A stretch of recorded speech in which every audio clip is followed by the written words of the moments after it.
E aí, seus caralho, curtiram? Se sim, já deixa aquele like, porque, né, pra que esperar, não é mesmo? Enfim, vocês estão bem? Espero que sim, né, porque de pessoa triste já basta eu, não é mesmo? Mas então, bora pro assunto, né, porque hoje o assunto, tipo, é muito extenso e eu quero falar muita coisa sobre isso, que é a polarização. No caso, eu vou falar sobre a polarização política. Polarização é quando as pessoas se dividem em dois grupos de uma forma totalmente extremista e intolerante com o lado oposto. Saca? No caso, como eu vou falar sobre a polarização política, esses dois grupos são coxinhas e petralhas, reaças e esquerdopatas. No final das contas, não são grupos de verdade, são apenas estereótipos que um lado faz do outro e que na verdade não condiz muito com a realidade.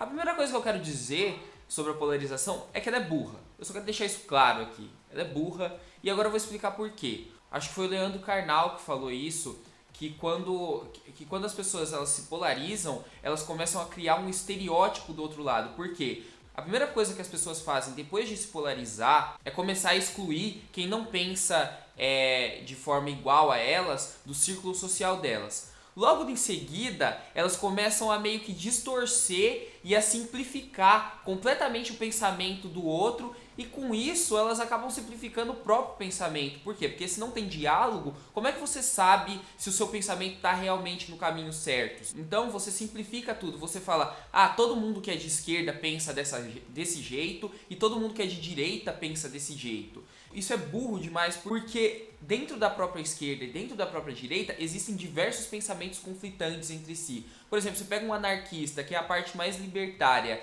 e extrema da esquerda, e você coloca ele junto com um social-democrata, que é uma esquerda, sei lá, como que eu posso dizer?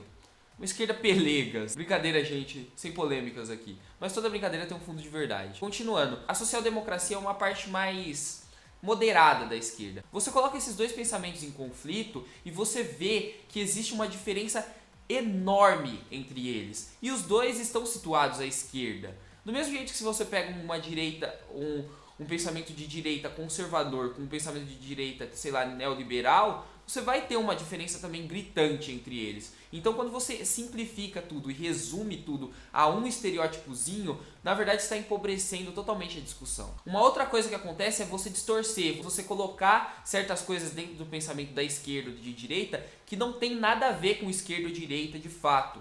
Por exemplo, falar que o feminismo é de esquerda, falar que a legalização das drogas é de esquerda, falar que a legalização do aborto é de esquerda. Tipo, isso não tem nada a ver, isso é uma questão social. Esquerda e direita tem muito mais a ver com economia e com a forma de governo ou de não governo. Vou explicar isso melhor.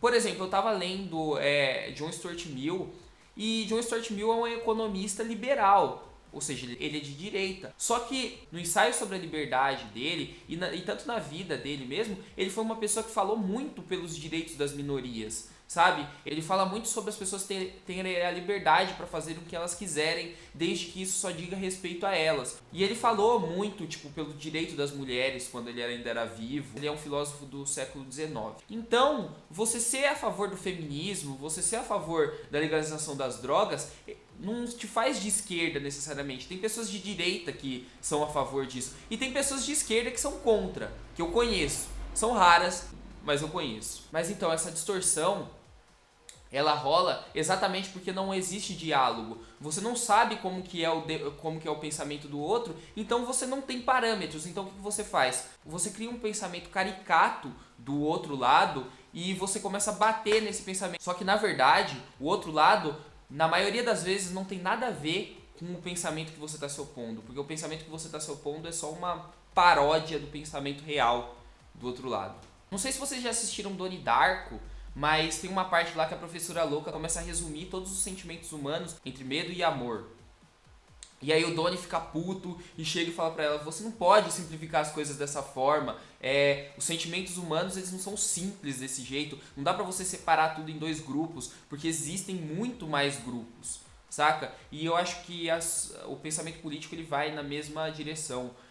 Você não pode tentar simplificar muito as coisas, porque senão você perde o real significado delas, saca? Além dessa versão a debates, rola também no Facebook eu vejo que rola também um debate meio que totalmente não argumentativo, totalmente irracional. As discussões políticas no Facebook se tornaram mais uma briguinha de quinta série 2.0, sempre tem a ver com turn down for what. Eu acho engraçado. A política ela dá abertura pra você fazer memes sobre ela, só que tem que rolar uma discussão real sobre a política, uma discussão séria e usando argumentos racionais, porque senão você cria uma geração em que as pessoas só discutem política dessa forma, tipo, infantilizadas. Outra coisa que alimenta toda essa polarização é a desinformação, sabe? E eu acho que as coisas se retroalimentam. A desinformação alimenta a polarização, que alimenta a desinformação. Então é um negócio que, pra ser quebrado, é complicado.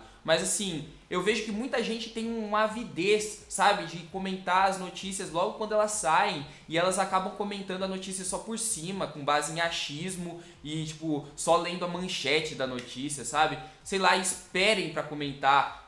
Se informem antes de comentar. Eu sempre friso isso daqui, porque quando você comenta algo por cima, você influencia outras pessoas a fazerem o mesmo, e você muitas vezes influencia as pessoas a pensarem igual você, sendo que você nem pensou de fato. Eu vejo que as pessoas também elas formam a opinião delas hoje em dia muito mais com base numa raiva que elas sentem do outro lado do que com base na concordância que elas têm do lado que elas estão. A pessoa não é de direita porque ela concorda com a direita, ela é de direita porque ela tem ódio da esquerda, de um estereótipo da esquerda, na verdade. Do mesmo jeito que dentro da esquerda isso acontece também. Tudo bem você ser anti alguma coisa, só que não basta você só ser destrutivo contra um pensamento. Você tem que propor algo que pelo menos na sua cabeça seja melhor. E rola também um ad hominem fudido. Ad hominem, pra quem não sabe, é quando você ataca a pessoa e não os argumentos dela. Por exemplo, eu tenho certeza que tem gente de direita que tá assistindo esse vídeo, que tá concordando com o que eu tô dizendo, só que se eu dissesse lá no começo que eu sou de esquerda, essas pessoas não levariam em conta nenhum dos argumentos que eu dei aqui. Do mesmo jeito que se eu fosse de direita, muita gente de esquerda também faria o mesmo. Sei lá, essa polarização ela tem que acabar. Ninguém mais aguenta essa merda.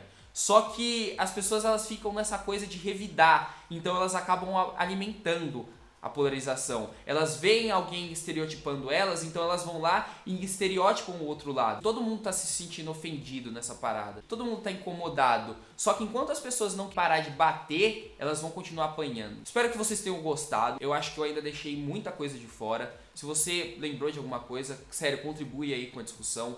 Compartilhe, se inscreve caso não for inscrito. Se você estiver assistindo esse vídeo pelo Facebook, entra na página, dá um like lá na página também. Se você estiver assistindo pelo YouTube também, entra aí, eu vou deixar o link na descrição da página do Facebook. Curte lá, sério, me ajuda aí. Enfim, até a próxima e tchau.